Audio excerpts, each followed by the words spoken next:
नमस्कार। वंदे मातरम। कैसे हो आप सब लोग? आशा करते हैं कि आप सभी लोग स्वस्थ होंगे, मस्त होंगे। मैं शिवेंद्र कुमार आज आपको बोर्ड परीक्षा में पूछे जाने वाले महत्वपूर्ण प्रश्न लेकर के आए हैं। आपका चैप्टर है एमीन। एमीन चैप्टर के सभी प्रश्नों को कलेक्ट किया गया है। प्रश्न आपके ऑब्जेक्टिव टाइप के हैं, लेकिन इससे आपकी टोटल थ्योरी कवर हो जाएगी। तो चलिए स्टार्ट करते हैं। बेटा आपका पहला प्रश्न है, हमने कलेक्ट किया है। एक सूत्र दिया गया है C4H11 और C4H11N कितने प्राथमिक एमीन संभव हो सकते हैं? कह रहा C4H11N से कितने प्राथमिक एमीन संभव हो सकते हैं? ऑप्शन है आपके 4, दूसरा 3, 2, 5। तो बेटा C4H11N से टोटल संभावित एमीनों की संख्या कितनी होगी? तो आपका राइट आंसर होगा 5। अगला प्रश्न है, एमाइडो से एमीन बनाने में प्रयुक्त अभिकर्मक कौन सा है? तो ऑप्शन में Br2/KOH, NaOH/CaO, तीसरा ऑप्शन है HCl/ZnCl2, चौथा है K2Cr2O7/H2SO4। तो बेटा आपको एक अभिक्रिया पढ़ाया था, एमाइडो से एमीन बनाने की एक बहुत ही प्रसिद्ध अभिक्रिया थी आपकी हाफमान ब्रोमोमाइड अभिक्रिया। कौन सी अभिक्रिया थी? हाफमान ब्रोमोमाइड अभिक्रिया। तो इसका मतलब आपका राइट आंसर होगा ऑप्शन नंबर ए, Br2/KOH। इसी में ब्रोमीन है, हाफमान ब्रोमोमाइड अभिक्रिया। तो आपका पहला ऑप्शन राइट होगा Br2/KOH। तो बेटा अगला प्रश्न है आपका। अगला प्रश्न कह रहा एमीनो का जलीय विलयन होता है क्या? एमीनो का जलीय विलयन होता है। ऑप्शन है अम्लीय होता है, क्षारीय होता है, उभयधर्मी होता है, इनमें से कोई नहीं। तो बेटा एमीनो का जो जलीय विलयन होता है वो क्षारीय प्रकृति का होता है। तो आपका राइट आंसर होगा सी। एमीनो का जलीय विलयन क्या होता है? क्षारीय प्रकृति। अगला प्रश्न है बेटा, कह रहा CH3 का होल थ्राइज N, CH3 का होल थ्राइज N है एक प्राथमिक एमीन, द्वितीयक एमीन, तृतीयक एमीन, इनमें से कोई नहीं। तो बेटा CH3 का होल थ्राइज N का नाम ही है ट्राईमेथिल एमीन। तो आपका राइट आंसर होगा तृतीयक एमीन है। कैसा एमीन है? तृतीयक एमीन। अगला प्रश्न आपका हमने कलेक्ट किया है कि निम्नलिखित में कौन सी एमीन कार्बिल एमीन अपक्रिया नहीं देती? कौन सा ऐसा एमीन है जो कार्बिल एमीन अपक्रिया नहीं देता? ऑप्शन में है CH3CH2NH2, अगला है CH3NH2, तीसरा है CH3NHCH3, चौथा है C6H5NH2। तो आपका राइट आंसर होगा डाईमेथिलेमीन। डाईमेथिलेमीन जो है कार्बिल एमीन अपक्रिया प्रदर्शित नहीं करता। अगला प्रश्न है बेटा, निम्न में कौन सा यौगिक पहले विलयन को अपचयित नहीं करता? ऑप्शन है एसिटिक अम्ल, फार्मिक अम्ल, फॉर्मल्डिहाइड और एसिटाल्डिहाइड। तो इसको सॉल्व करने का तरीका सीख लीजिए। कह रहा है कौन सा यौगिक फेलिंग विलयन को अपचयित नहीं करता? तो फेलिंग विलयन को कौन अपचयित नहीं करता? फेलिंग विलयन को अपचयित करता है एल्डिहाइड। कौन अपचयित करेगा? एल्डिहाइड। सिर्फ एल्डिहाइड फेलिंग विलयन को अपचयित करता है। और एल्डिहाइड के अतिरिक्त अपवाद के रूप में एक अम्ल है आपका, उसका नाम है फार्मिक अम्ल। फार्मिक अम्ल क्या करता है? फार्मिक अम्ल अपचयित कर देता है। फार्मिक अम्ल आपका अपचयित करेगा बेटा, और सभी एल्डिहाइड और फार्मिक अम्ल क्या करते हैं? फेलिंग विलयन को अपचयित कर देते हैं। तो ऑप्शन अब देख लेते हैं इनके अतिरिक्त कौन सा है। एसिटिक अम्ल है, फार्मिक अम्ल है, फॉर्मल्डिहाइड है, एसिटाल्डिहाइड। फॉर्मल्डिहाइड एसिटाल्डिहाइड तो आपके छूट ही जाएंगे बेटा। फॉर्मल्डिहाइड आपका छूट जाएगा, एसिटाल्डिहाइड छूट जाएगा, लेकिन अपवाद के रूप में फार्मिक अम्ल रखा हुआ है, तो फार्मिक अम्ल भी आपका छूटेगा। इसका मतलब एसिटिक अम्ल। एसिटिक अम्ल क्या करेगा? फेलिंग विलयन को अपचयित नहीं कर पाता। आपका अगला प्रश्न है, एसिटिक अम्ल की क्रिया डाईएजोमेथेन से कराने पर बनने वाला यौगिक है। एसिटिक अम्ल की क्रिया डाईएजोमेथेन से कराने पर बनने वाला यौगिक कौन? ऑप्शन है methyl acetate, ethyl acetate, methane और मेथिलेमीन।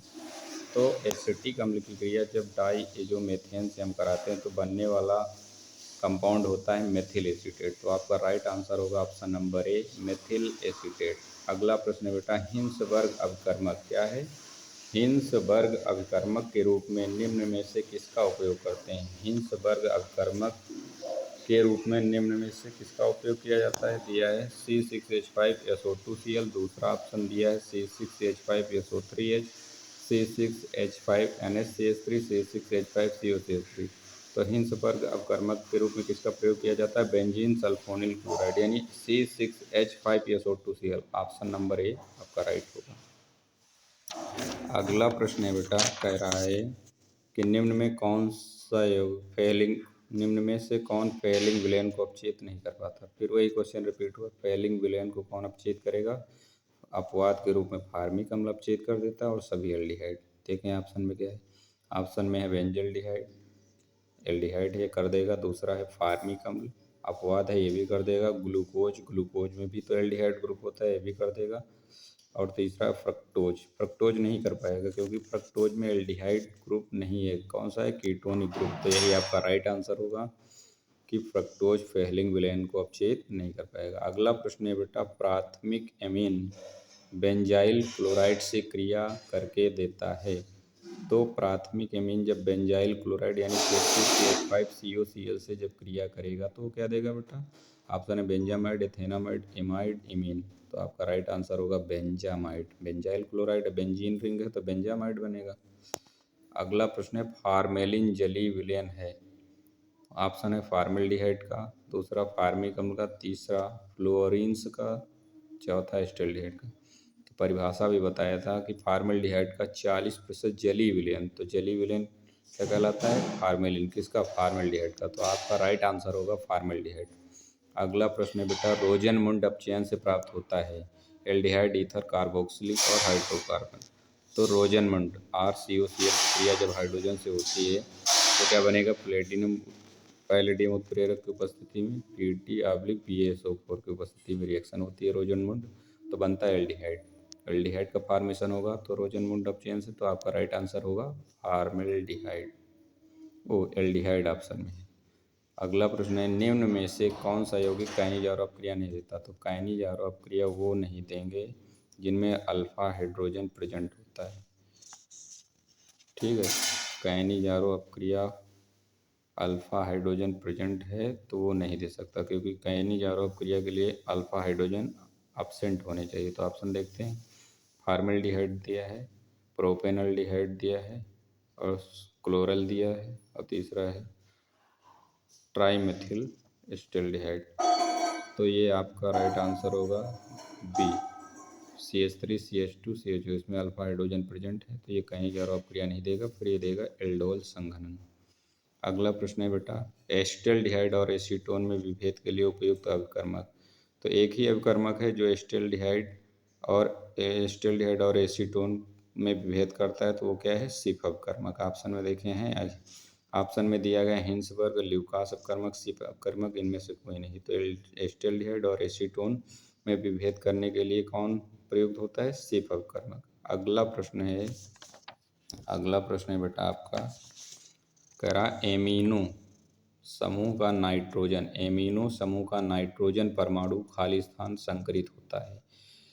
sp sp2 sp3 तो एमीनो समूह का नाइट्रोजन परमाणु sp3 संकरित होता है बेटा। आपका राइट आंसर होगा sp3 संकरण। अगला प्रश्न है, जब एथिल आयोडाइड क्या है? जब एथिल आयोडाइड की अधिकता को अमोनिया से उपचारित किया जाता है तो क्या बनता है?